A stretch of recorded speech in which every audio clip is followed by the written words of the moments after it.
ഞാൻ ഈയിടയിൽ ഒരു റീല് സാറിന്റെ കണ്ടായിരുന്നു, ഈ ദുർമന്ത്രവാദത്തെ കുറിച്ച് സാർ പറയുന്നത്. ശരിക്കും അത് ഭയങ്കരമായിട്ട് ഈ പറഞ്ഞ പോലെ വിശ്വാസത്തിന്റെ ആണോ അതോ അത് ഭരിക്കുന്ന ഒരു സാധനമാണോ? ഞാൻ ചോദിക്കുന്നത്, ഇപ്പം കൂടുപാത്രം ചെയ്ത് ഒരാളെ നശിപ്പിക്കാൻ പറ്റുമെങ്കിൽ കേരളത്തിൽ ആദ്യം നശിപ്പിക്കപ്പെടുന്ന ആൾ ഞാനായിരിക്കും. കാരണം ഞാൻ ഈ മന്ത്രവാദികളെ പറയുന്നത് എന്നെ ഇവർ പറയാൻ പറയും. പിന്നെ അത്യാവശ്യം എന്ത് ഫുഡ്, ഈ കൈവശം എന്നൊക്കെ പറയത്തില്ലേ, എന്ത് ഫുഡ് കൊണ്ട് തന്നാലും കഴിക്കുന്ന ഒരാളാണ് ഞാൻ. എന്ത് ഫുഡ് ആരും കൊണ്ട് തന്നാലും ഞാനത് കഴിക്കും. ഞാൻ പൊതുവെ പറയുമല്ലോ, നമ്മൾ എവിടെയെങ്കിലും ചെല്ലുമ്പോൾ പറയും നിങ്ങളുടെ ഉള്ളിൽ കൈവശം ഉണ്ട് അതാ ഇതാന്നൊക്കെ പറയുന്നത്. നമ്മളൊന്നും ആലോചിക്കും, നമ്മുടെ ഉള്ളിൽ എന്ത് കഴിച്ചാലും അത് നമ്മുടെ വയറിൽ സ്റ്റോർ ചെയ്ത് വെക്കാൻ പറ്റത്തില്ല. അത് നമ്മുടെ സ്വഭാവ രീതികളെ നിയന്ത്രിക്കത്തില്ല. കള്ളു കുടിച്ചാൽ അന്നേരത്തേക്ക് കുറച്ച് നേരത്തേക്ക് ഉണ്ടാവും. ഇതില് ഈ പണ്ട് ആയുർവേദ വൈദ്യന്മാരാണെന്ന് ജ്യോത്സ്യന്മാർ. എൻ്റെ അച്ഛൻ വൈദ്യനാണ്, ജ്യോത്സ്യനാണ്. ഈ വൈദ്യന്മാർ മരുന്നുണ്ടാക്കും. എൻ്റെ അച്ഛൻ മരുന്നുണ്ടാക്കും. വയറ് സ്തംഭിപ്പിക്കാൻ വേണ്ടിയൊക്കെ മരുന്നുണ്ടാക്കി കൊടുക്കാൻ പറ്റും. ഇതാണ് കൈവശം. അത് അന്നേരം കുറച്ച് നേരത്തേക്കോ ആ ഒരു പർട്ടിക്കുലർ സമയത്തേക്കേ ഉള്ളൂ. അല്ലാതെ പിന്നെ എങ്ങനെയാണ് ഇത് വെച്ചുകൊണ്ടിരുന്നത് സ്വഭാവം നിയന്ത്രിക്കുന്നത്? പിന്നെ ഛർദ്ദിക്കുന്നതുണ്ട്. ആര് പോയി കുടിച്ചാലും ഛർദ്ദിക്കും, ആർക്ക് മരുന്ന് കൊടുത്താലും ഛർദ്ദിക്കും. ഞാനൊരു കാര്യം പറയട്ടെ, ശരിക്കും ഈ ശത്രുദോഷം എന്ന് പറയുന്നത്, ഇപ്പം ആനിക്ക് എതിരെ ആഭിചാരമുണ്ട്, ശത്രുദോഷമുണ്ട് എന്ന് പറഞ്ഞെന്ന് വെച്ചു. നിങ്ങളൊരു ക്ഷേത്രത്തിൽ പോയി ശത്രുസംഹാര അർച്ചന നടത്തുന്നു എന്ന് വിചാരിക്കുക. 6 നാളും 6 പേരുവാ പറയുന്നത്. നമ്മുടെ ശത്രു ആരാ? നമ്മളാണ് നമ്മുടെ ശത്രു.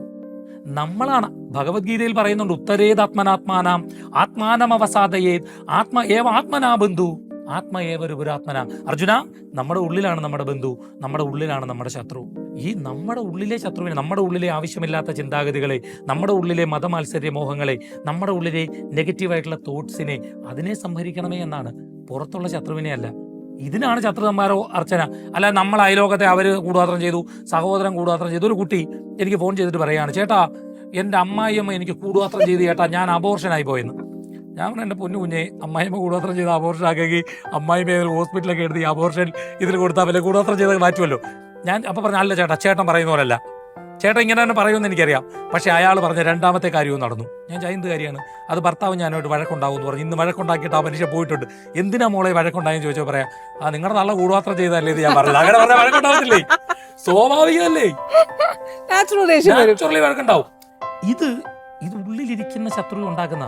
അപ്പം സാർ ഒരു ആള് വന്ന് പ്രശ്നം പറയോ, ജാതകം കാണിക്കുകയോ ഒക്കെ ചെയ്യുമ്പോൾ സാർ ജാതകം നോക്കുന്നതിന് മുമ്പ് ഫസ്റ്റ് സാർ ആ ഒരു കൗൺസിലിംഗ് പോലെ കൊടുക്കും? ഇല്ല, ജാതകം നോക്കിയിട്ട് കൊടുക്കും. ഈ കൗൺസിലിംഗ് കൊടുക്കേണ്ടത്, കൗൺസിലിംഗ് നമ്മുടെ പരിപാടിയല്ല, സൈക്കോളജിസ്റ്റ് ചെയ്യേണ്ട കാര്യമാണ്.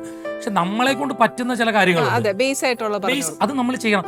ഞാൻ സൈക്കോളജിസ്റ്റിന്റെ അടുത്ത് ആളുകളെ റെഫർ ചെയ്യുന്നുണ്ട്, ജോത്സ്യന് ഒത്തിരി പേര്. കാരണം ചിലർക്ക് ഈ ഇങ്ങനെ പ്രശ്നം ഉണ്ട്, നമ്മളെ കൊണ്ട് പറ്റത്തില്ല, വിട്ടേക്കണം.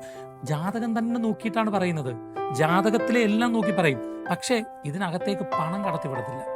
അത് ഞാൻ ചെയ്യത്തുമില്ല, ചെയ്തിട്ടുമില്ല, ഇതുവരെ ചെയ്തിട്ടുമില്ല, ഇനി ചെയ്തു.